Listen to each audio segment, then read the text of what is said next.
Salutare și bine v-am regăsit pe ETHD. De această dată avem întâlnire cu noul Cupra Formentor Facelift 2025 de la Deep Motors Brașov. Mașina nu e tocmai pregătită de filmare pentru că a bătut drumul de la Brașov până la Oradea, dar arată absolut senzațional. Nu avem foarte mult timp la dispoziție cu mașina, așa că o să trec direct la subiect.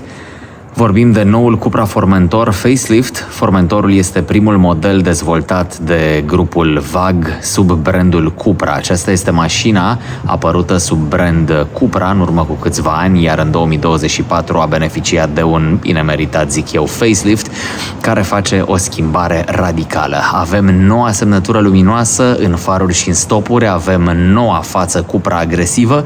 Aș putea să spun că are o față de șarpe, dacă vrei. Alții au spus că arată ca un rechin. Eu mă gândesc la un șarpe de fiecare dată. Iar atunci când stau așa în fața mașinii să fac cunoștință cu ea și să o îmblânzesc, formele front bumperului, formele capotei și proporțiile mașinii mă fac să mă gândesc direct la un Porsche Macan. Cel puțin culoarea asta neagră o face să arată agresivă, luxoasă, elegantă și expensive. Semnătura nouă luminoasă pe care am văzut-o prima dată pe Tavascan are și un dans foarte interesant pe care o să vi-l arăt în curând. Avem niște prize de aer care sunt reale.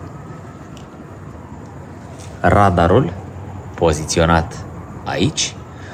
Aici este locul pentru cameră, în cazul în care mașina vine cu cameră 360, noul logo Cupra profilat extraordinar, se simte din punct de vedere al detaliilor estetice excepțional ca feeling. Un SUV compact sau un crossover urban, cum vrei tu să o încadrezi. Acesta este Formentor, iar după facelift arată mai expensiv și mai premium ca niciodată. Grupul VAG dorește să poziționeze această marcă în zona de premium. Skoda, Volkswagen, apoi Cupra și ulterior Audi. Avem aici jante opționale de 19 inch care fac parte din noul design Cupra Formentor Facelift. Și după cum o să auziți și la proba de condus, în ciuda faptului că avem niște jante mari, confortul este excepțional. Așa arată jantele, în acest caz încălțate cu Goodyear. Un SUV cu proporții de coupe, cu un sloping roof, care arată senzațional de bine. Așa arată noua semnătură luminoasă pe partea din spate a lui Cupra Formentor Facelift. Absolut impresionant. Logo-ul Cupra de acum încolo iluminat în partea din spate, o bandă LED absolut impresionantă și stopurile cu un design tridimensional pe care l-ai văzut prima dată pe noul Cupra Tavascan. Acum sunt aici și pe generația facelift a lui Formentor. O siluetă impunătoare, sportivă, elegantă și luxoasă.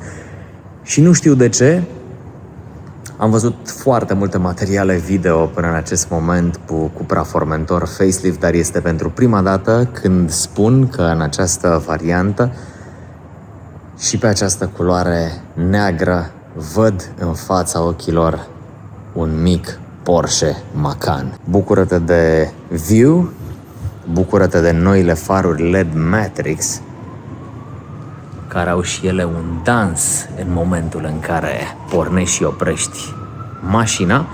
O gardă la sol destul de permisivă pentru mediul urban. După cum poți vedea, mașina este destul de ridicată, are un unghi de atac foarte bun